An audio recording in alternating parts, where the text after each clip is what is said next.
Good morning and welcome back from that break. Today's topic will be on the oil politics in the Middle East. Let's begin. There were many countries involved for oil, including the following: the United States, Britain, Saudi Arabia, and other Middle Eastern countries, and part of the Axis power during World War II, Japan and Germany. The oil politics took place towards the end of World War I. As you can see in this newspaper from Chicago, the Great War has ended.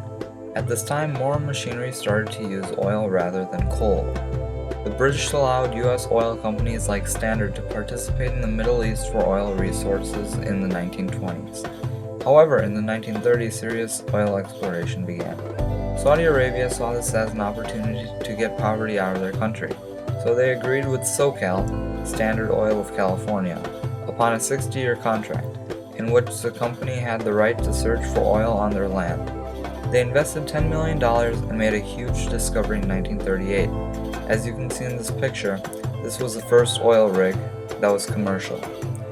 More vehicles are now running with oil. This oil was the fuel of World War II.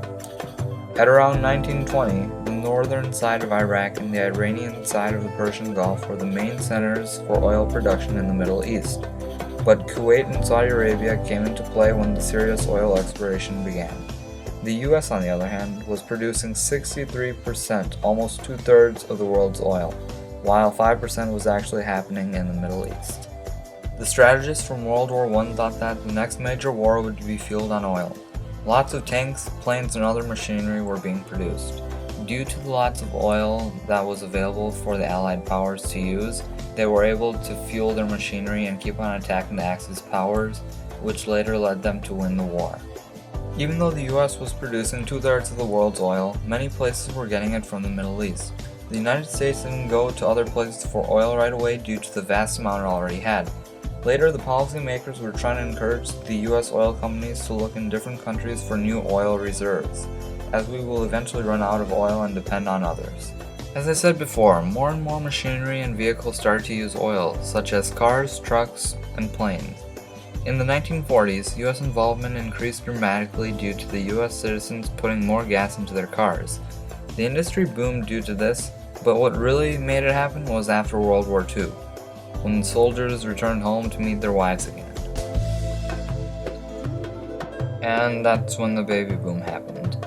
As you can see in this graph, the total amount of births from 1945 increased a lot, and around 1975 it was maintained at 55 to 60,000. Here's an equation.